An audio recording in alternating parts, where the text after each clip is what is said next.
Hello my beautiful friends, I hope you are doing great. Today I'm interviewing Mark and Martin about language learning. Hello, thank you for meeting me, and would you present yourself, say a few words about yourself, your name, age, nationality?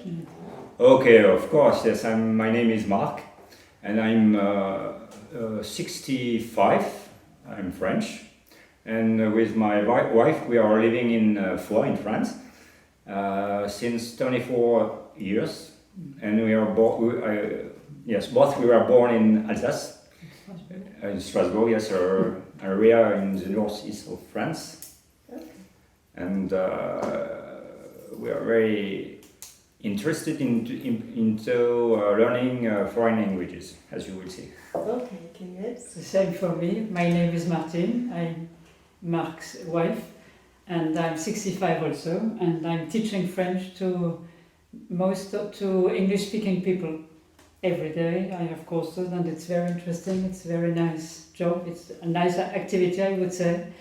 And what is very grateful for me is to see when the ways I can progress.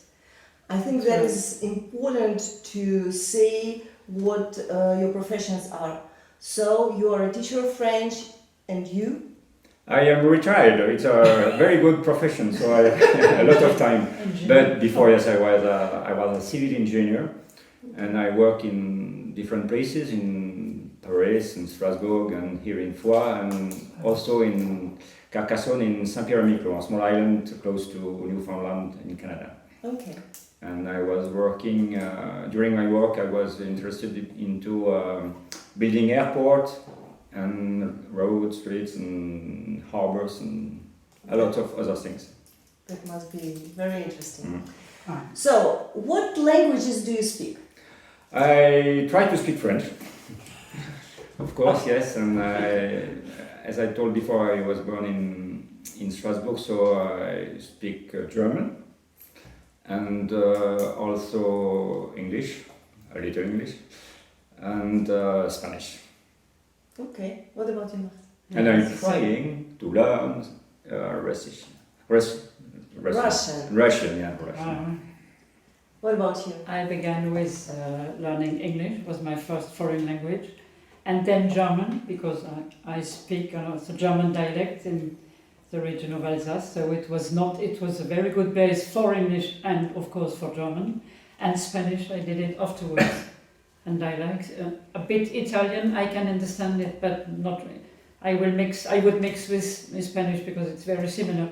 But Russian I never tried, no. Not yet. Not yet. And it is important to mention that we will be switching back and forth from English to French and even Russian to show you that they really speak these languages, okay? So what is your favorite language and why?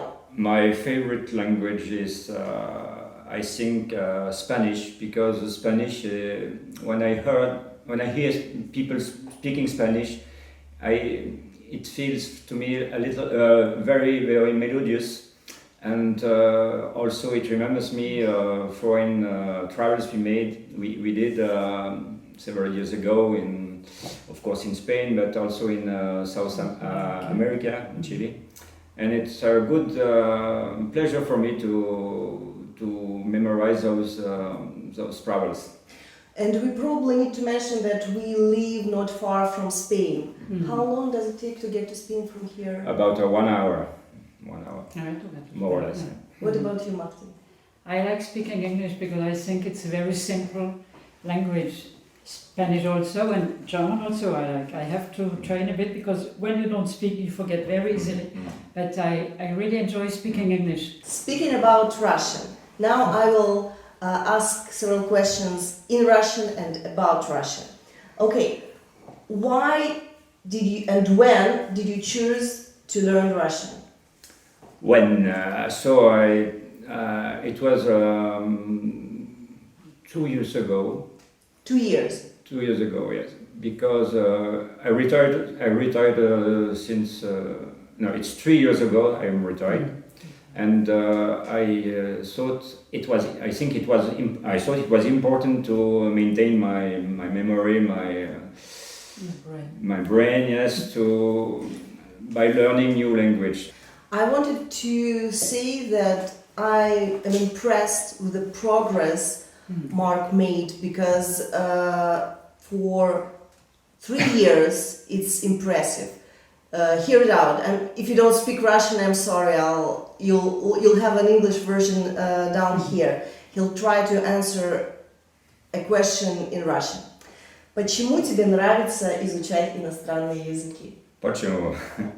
Почему мне нравится, очень нравится говорить иностранные языка. И когда я был молодой, я жил в месте, где все говорят, где говорят эльзасский язык. И когда я был молодой, все человек говорят или французский язык, или эльзасский язык. И поэтому для меня это было очень интересно понимать все две языка. Чтобы вы понимали, человек 2 года учил язык сам в интернете. И год мы с ним занимались раз в неделю, и где-то по 3 часа. И сейчас он спокойно, ну как спокойно, ему сложно, но он смотрит, понимает смысл, фильм, допустим, с легким паром, и читает новости. Да, сложно, но он это делает. Для меня это огромный прогресс. Okay, what is your strongest language? It's perhaps English. Foreign language, Yes. I think it's English. German also, but English because it's easier. Okay. But German is because you say.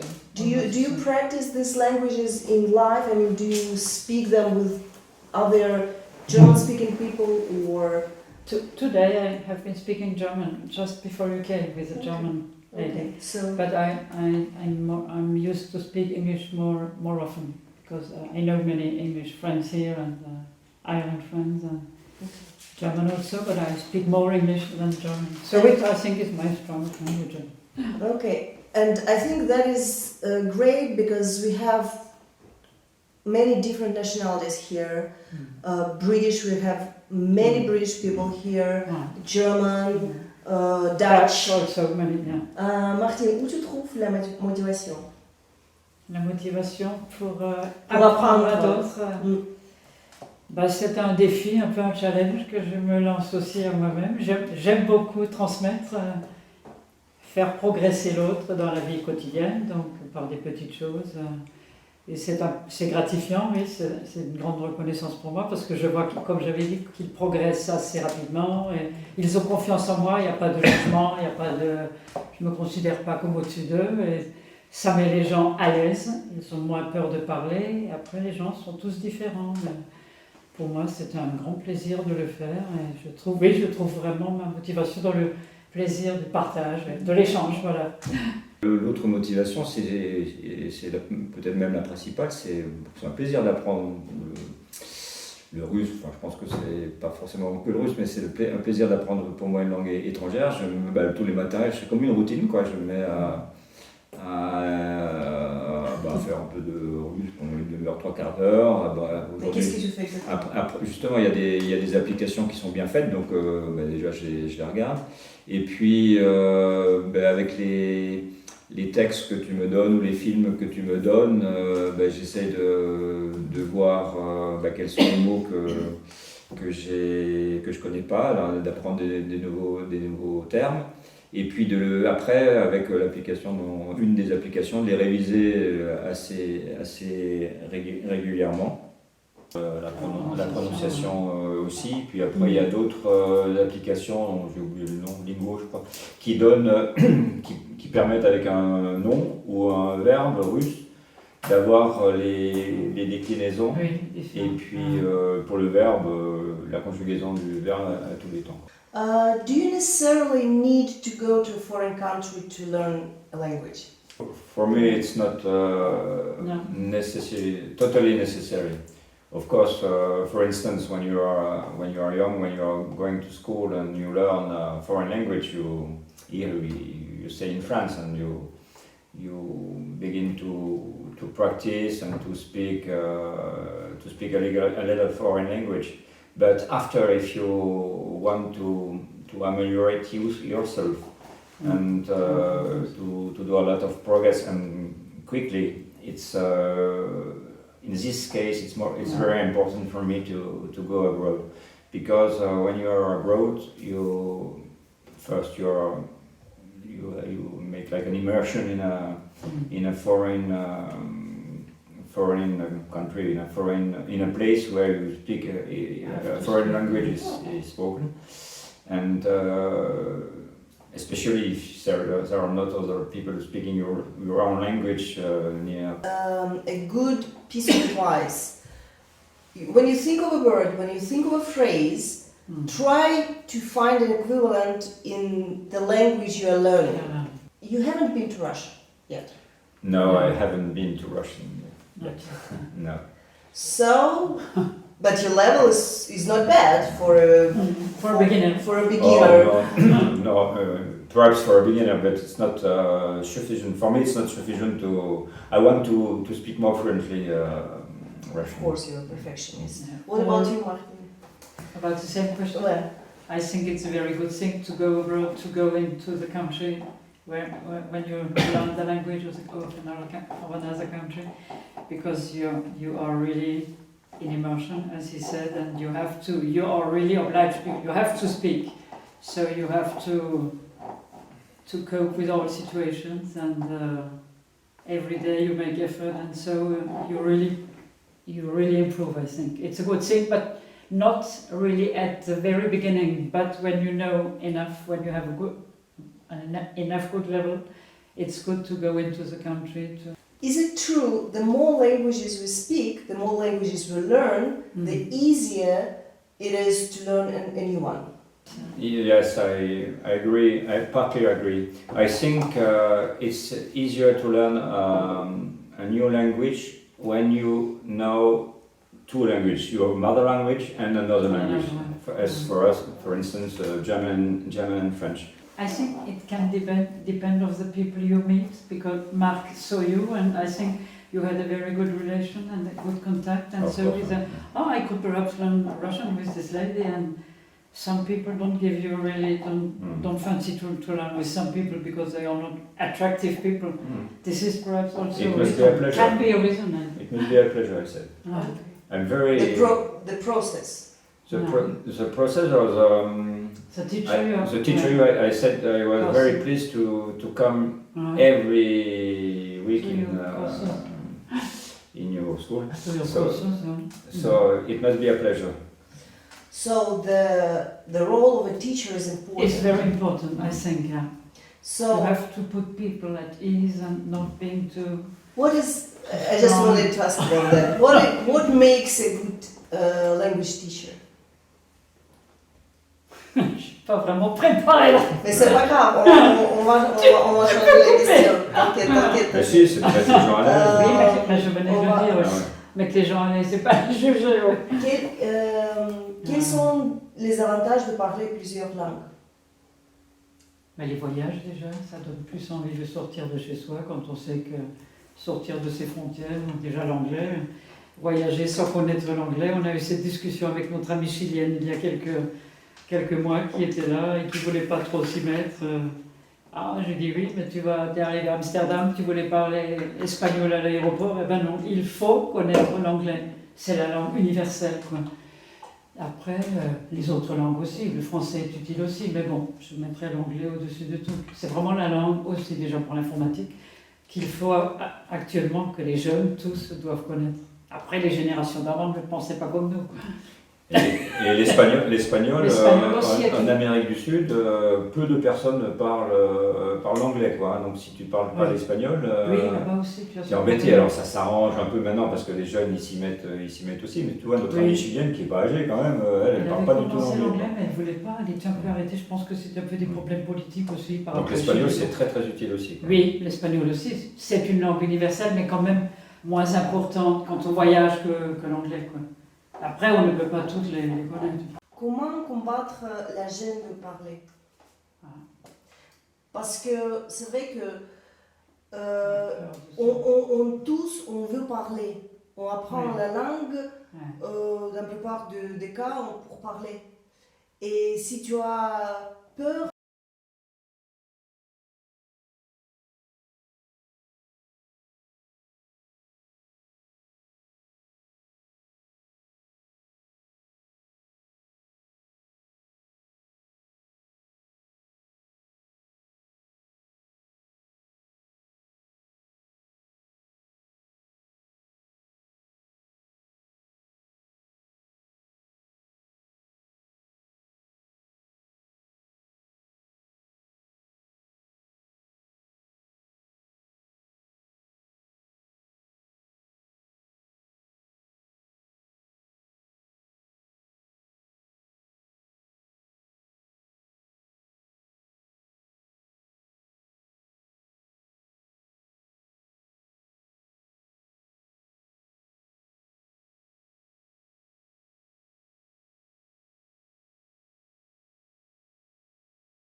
Et puis moi je me dis souvent, bon j'essaie de parler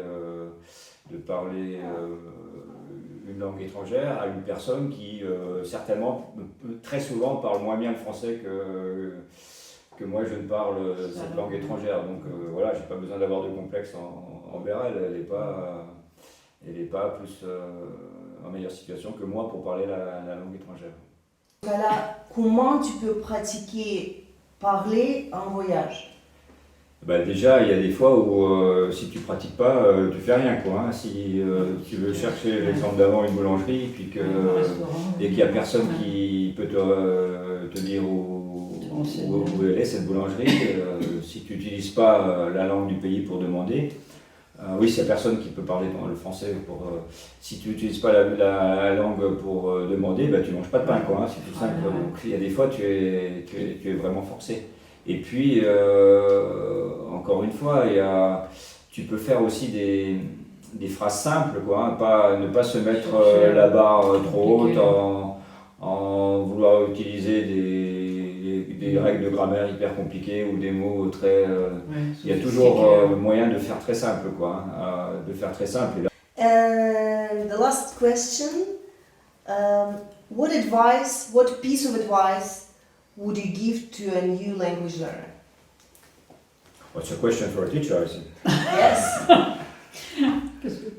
The most important advice I think I could give I would say, don't be afraid, don't be shy, just ask with the minimum of what you know, and don't want to be too perfectionist. Go and ask and speak. You have to practice. And learn at your speed. It's impossible for you to know a new language in 30 days. Yeah. So you learn a piece of the language every day. It goes slowly. Don't put too much pressure on you. Yeah. It goes slowly. So use the word you know. And how would you advise to choose a good teacher? How could I advise to choose a good How teacher? do I know that the teacher is good, that this person would help me to learn, this person would help me progress? I think you can see it very quickly, because if the person is really nice with you and is patient and puts you at ease, so you could probably think this will be a good teacher. And as Mark said, when people are cold and very just closed, you're not motivated to go on with such a person.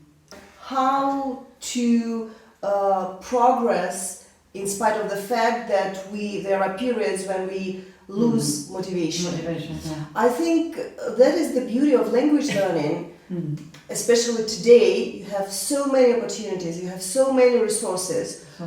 Sometimes we stick to a certain routine and we do things well and we progress, but sometimes it is necessary to change things, to change the order, to change what you do. If you haven't talked to people, find a partner to talk with.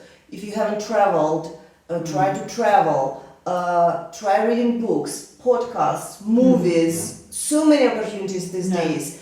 We change ourselves as we progress, and we need to change the routine. Not always stay with the same people, with the same group also. And especially when you are living in the country you are learning, of which you are learning the language. For instance, you living in France, when you see French people, try to speak French with them and not English, because everybody speaks a little English, and with your, even with a poor language level you can do. But avoid this and keep on speaking French with them, so you will progress every day. Je trouve que si tu lis, ça aide beaucoup. Tu vas progresser. Ouais, mais si tu lis, le problème si tu lis et il y a beaucoup de mots que tu connais pas. Mais il faut trouver. Il faut trouver vraiment des textes simples. Adaptés quand même. Et c'est pas si simple que ça. Parce que je me disais que des livres pour des enfants, ça va être facile, quoi. Et c'est pas vrai du tout, quoi. Des livres pour les enfants, c'est pas la même chose que les livres adaptés. Ouais. Donc tu dois connaître ton niveau. Je sais pas, A2, B1. Donc tu trouves le livre de ce niveau et tu commences à lire. Mais ça existe donc des livres d'un certain niveau? Bien sûr. Et t'as pas besoin de comprendre tous les mots. Tous les mots, bien sûr. Oui, parce que le contexte fait deviner les mots que tu ne connais pas. Exactement, oui, on peut trouver. Moi, je leur donne souvent un magazine hebdomadaire à lire. Je leur dis choisissez un petit article, pas quelque chose de trop sur un film, une histoire. Oui, ils arrivent ça motive aussi de leur donner. Oui, ça leur. Je vais peut-être être capable de le faire. Ça motive. Il faut trouver plein de petites choses.